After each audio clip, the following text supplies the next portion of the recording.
This is a reconstructed image of a young man who had no name. His identity, a mystery that police believed impossible to solve. That was, until 20 years later, when amateur internet sleuths on Reddit finally cracked the case. The young man's body was found on June 26, 1995, at a gruesome scene off of US Route 58 West. Tire tracks veering off the highway led to a smoking Vanagon smashed against a pair of large trees. Two dead young men were found partly ejected, hanging out of the windshield with their faces covered in lacerations. State Trooper Ted Jones arrived on the scene and searched their bodies for identification. The driver had ID Michael Hager, a 21-year-old student at the University of South Carolina. The other young man in the passenger seat, wearing a Grateful Dead t-shirt, had no identification and no belongings other than what was in his pockets: 4 quarters, a yellow Bic lighter, and 2 Grateful Dead ticket stubs. Depending on what source you read, a note was also found either in his pocket or in the vicinity that read, "Jason, sorry we had to go. See you around. Call me." It was signed by Carolyn T. and Carolyn O. There was a drawing on it, believed to be of Jerry Garcia, the lead vocalist and guitarist of the Grateful Dead band. And there was a number, but unfortunately, the number had no area code.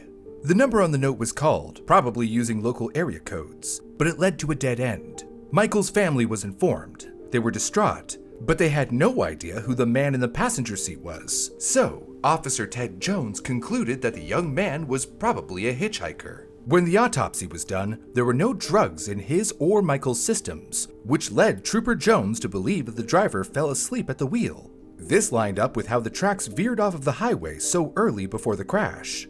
When the unidentified passenger's fingerprints were sent to the FBI database, no matches were found, and combining this with the fact that his face was covered in lacerations meant that identification would be very difficult. But they identified that he was between 15 and 21 years old, with brown eyes, long curly brown or dark blonde hair, dyed reddish.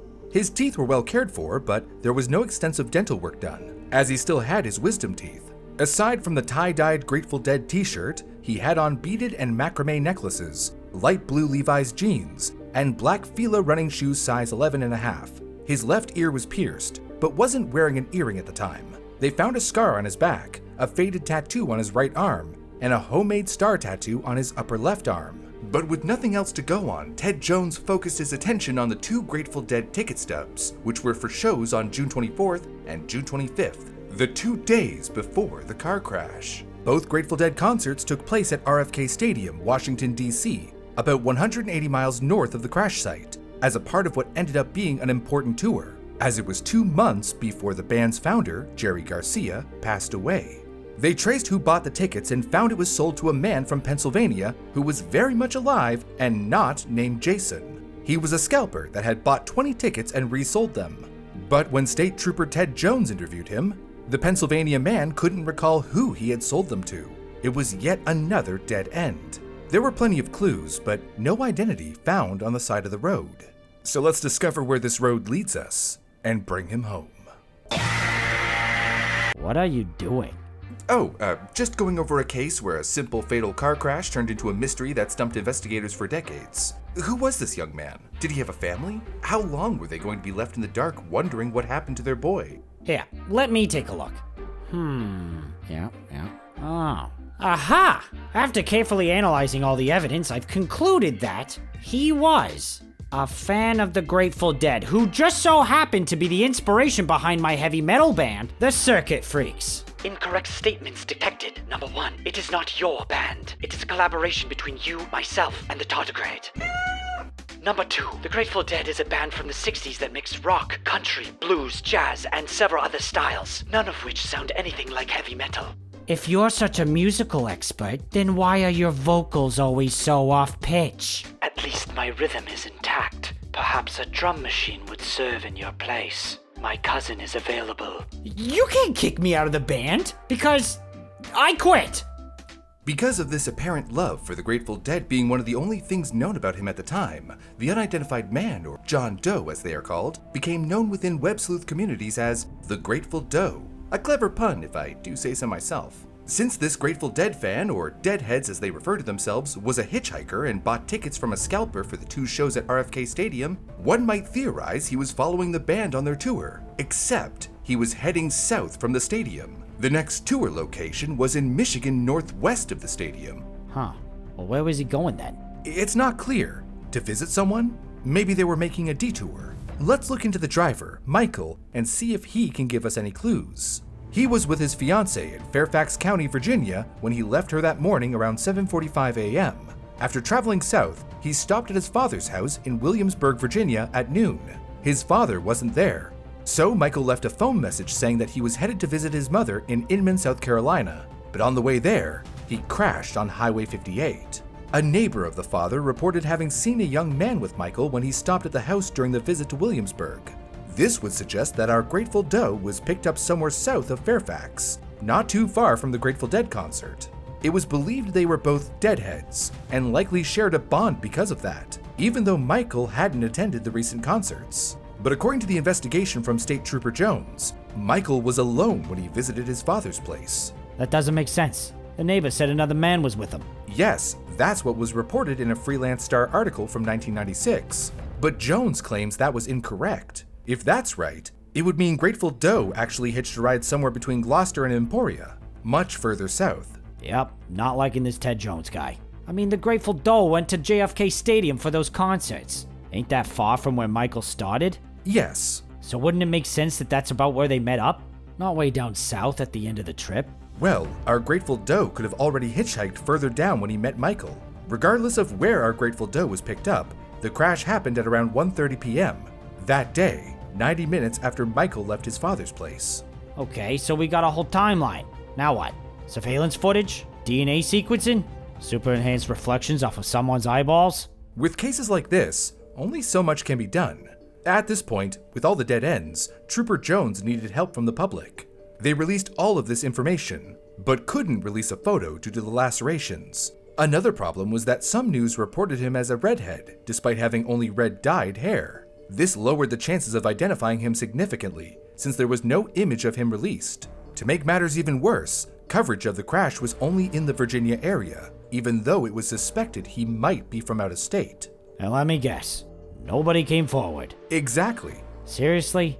This whole thing feels like a bunch of fumbles. Not even a sketch or nothing? A forensic sketch was only released 7 months after the crash, at which time news did report it again. 7 months? Why so long? It's not clear why. And it was only reported in Virginia, right? Yup. Jeez, Ted Jones wasn't doing nothing.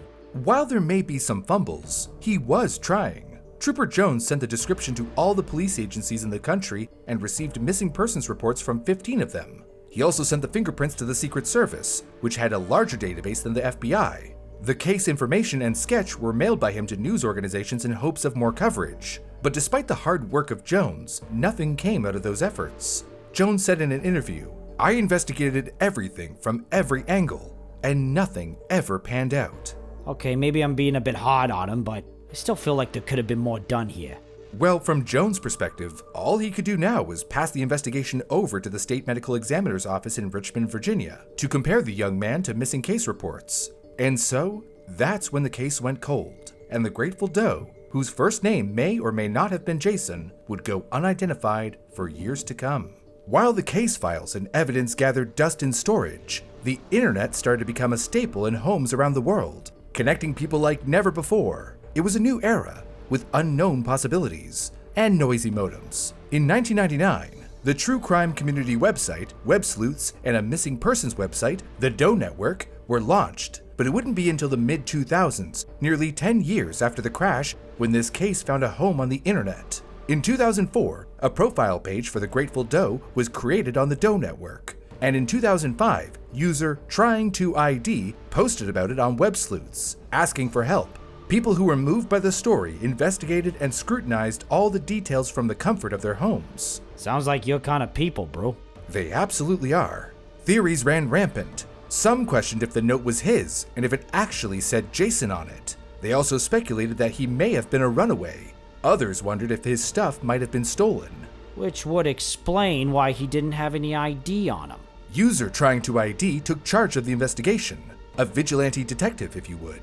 They also showed frustration with law enforcement, saying, "He died over 10 years ago. They do not have time to help this young man, so why not release information to me? Someone that is willing to give any extra time I have to this young man." Yeah, like if they had the phone number instead of that blurred out image, a bunch of people could have called tons of area codes. Well, it's likely for privacy reasons. Also, one might assume law enforcement can't just release evidence to any citizen that asks for it. An exception could have been made, though. I mean, the police couldn't solve this case, but maybe these people could.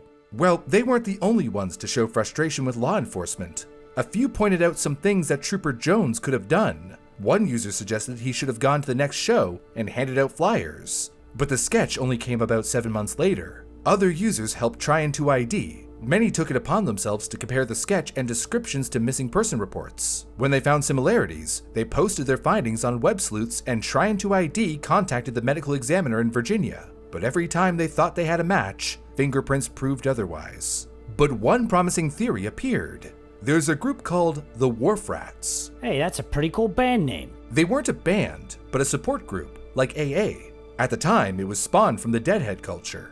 They would go to concerts and hold sessions in between sets to help members lead a drug and alcohol-free lifestyle. Oh, okay, that's cool. What's the theory? Grateful Doe was one of them? I'm not sure, but the most prominent founder of the group, the one they called Mom, her name was Carolyn Thomas. Caroline T. from that note. It did sound promising, and a few of the Websleuths pointed it out. So Try Into ID called her, and, unfortunately, she said she wasn't the Carolyn T. from the note.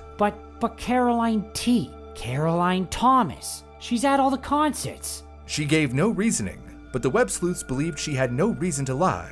There's lots of Carolyn T's out there after all. Ugh, these theories are going nowhere. Not a single break, nothing. For now. Luckily, these Websleuths were very persistent. Carolyn Thomas did agree to hand out the information to all the deadheads she knew at the time. At least that's something. Did any of them recognize him? Well, not necessarily. But getting the word out was important, and maybe they knew somebody that knew somebody. Come on, this thing is pointless. Gah! You seem angrier than usual. This meatbag demanded authorship credit on our new song, Neon Storms. Yet there was zero contribution by said meatbag. I got a drum solo in it, and I'm the face of the band. Cause I don't know if you've noticed, but I'm the only one of us with the face. Excessive diva personality traits detected, advising you to get over it. Right. Well, despite the efforts of these at-home detectives, years would pass, and hope would fade. But there wasn't anything stopping these communities from trying to solve this case. In 2012, it got another push, this time from the help of the National Center for Missing and Exploited Children. They posted a new computer-generated image of the Grateful Doe on their website, using the autopsy photos as a reference. The recreation was more clear and realistic, but people were quick to note that it looked different from the original sketch. They believed that the trauma to his face attributed to this discrepancy. Regardless of this, users spread the new image around, hoping someone might recognize him. That same year, a Facebook page was set up by users Alyssa and Leisha. Like on Websleuths, the members put their detective hats on and looked into missing persons reports. But with all the dead ends they faced, more theories ran wild. Some thought that he could have been an abducted child, a foster kid, or someone stole his identity while his family went on believing he was alive. That's why these two communities spent years looking for Grateful Doe's identity, driven by emotions, thinking, what if this had been their child? But despite all the effort, it was hard to hold on to hope. They needed a break in the case, or perhaps they needed to break the internet. And that's exactly what happened on New Year's Eve 2014, nearly 20 years since the crash. In an attempt to get more eyes on the Grateful Doe, a user by the name of Grey Metal put together a collage of all reconstructed images and some of the evidence, then posted it on Imgur. She wrote a heartfelt first-person post laying out all of the details. Do you recognize me? I have been without my name for nearly 20 years. In June of 1995, I was involved in a fatal car accident in Emporia, Virginia. The driver fell asleep at the wheel. He had his ID on him, but I didn't, and his family do not know who I am. For 20 years, no one has come forward to identify me.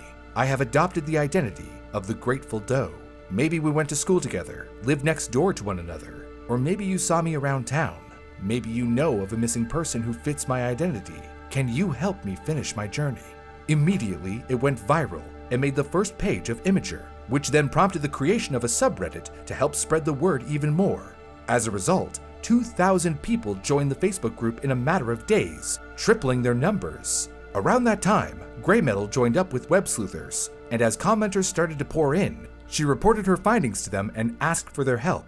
That one Imgur post sparked a fire like no other attempt before it, and now 4 big internet communities, Imgur, Reddit, Facebook, and Websleuths, were working hard to crack the case and get more eyes on it. Yeah, there we go. Getting some momentum. Exactly. The Imgur post was exactly what this investigation needed.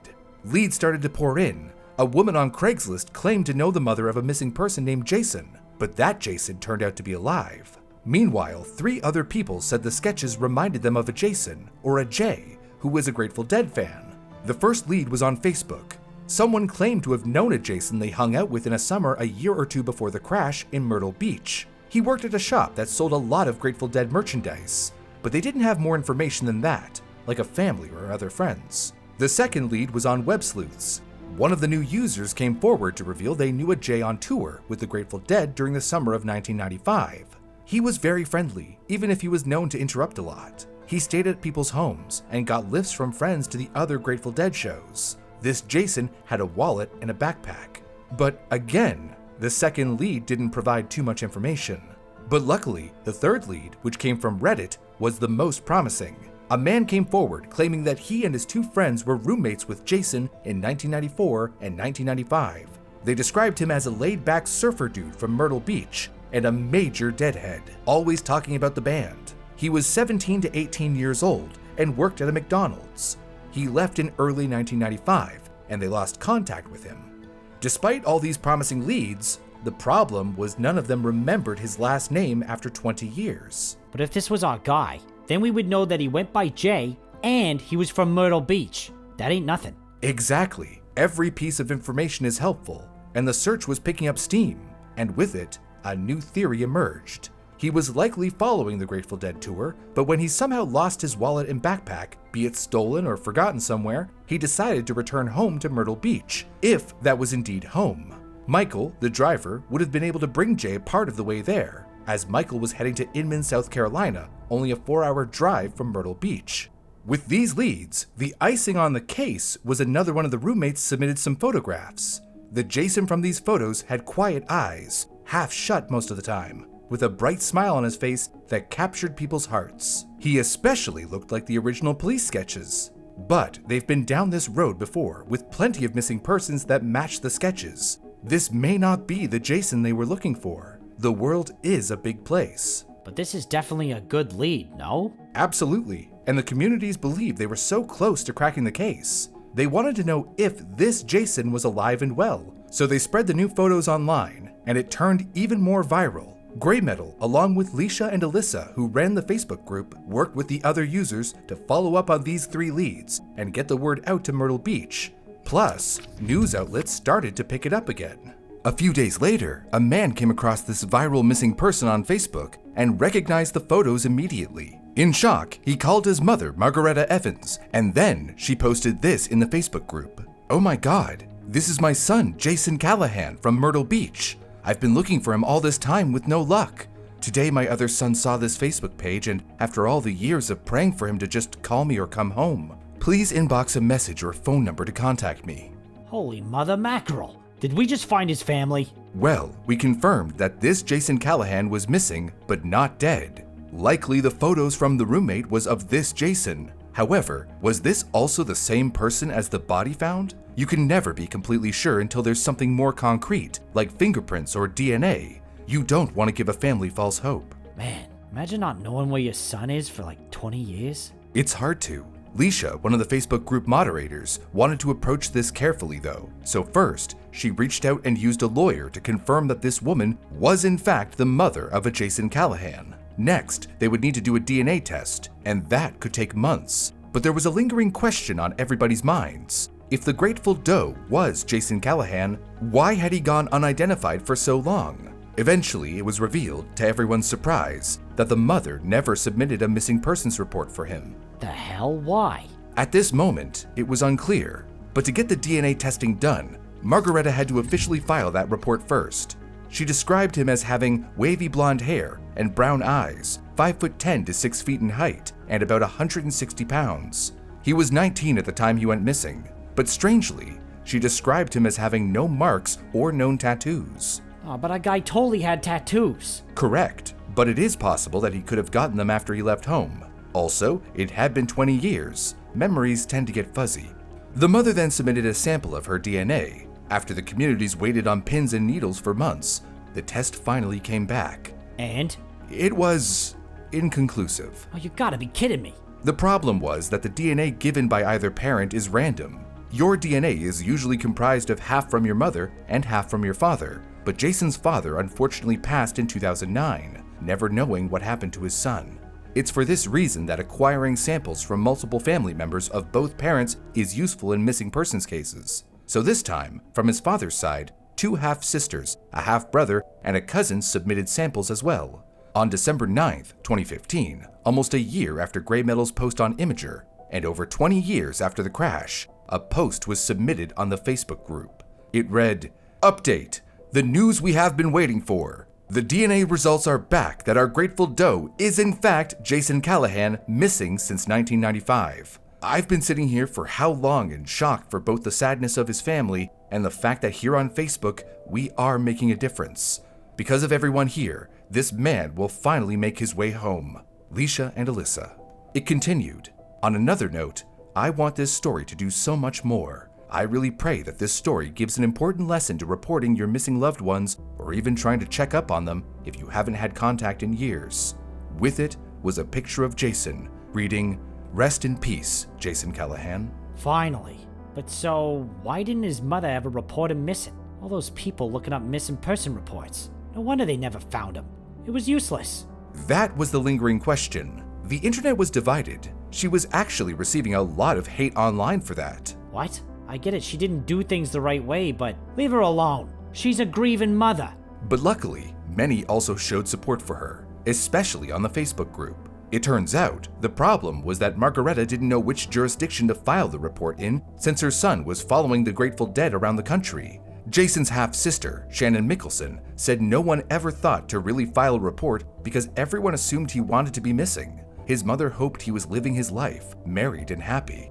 And this news must have been especially devastating. Likely, yes, but it did give them closure. And even if she wanted to file a report, users on Websleuths were quick to point out that police often don't take missing persons seriously. One user who ran away said, when her mother called the police, they explained that she was 16 and old enough to do as she pleased. Another user stated, "I get very angry when people assume that it is easy to go to the police and that they will automatically agree to take the report."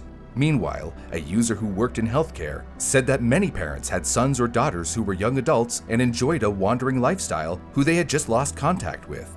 The sons or daughters weren't assumed to be missing or dead. Jason's half-sister, Shannon, went on to show her gratitude.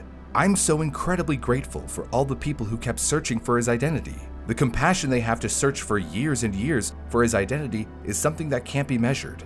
This is not how I expected to find my brother, yet knowing so many people cared gives me some sort of peace."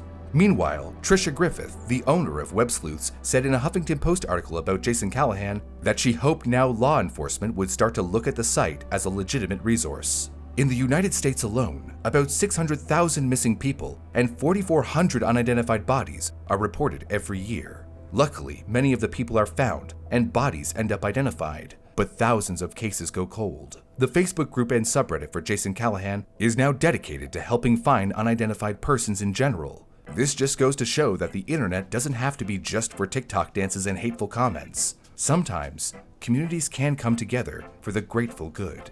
Ignoring the lame pun, you're right. It's great when people and appliances come together. What do you say, Howard? Give it another try? Your drum rhythm is above average. I will allow you to rejoin the trio. Great. Let's go finish our practice. Hit it! Be sure to hit subscribe and the thumbs up. It would really help us out if you did.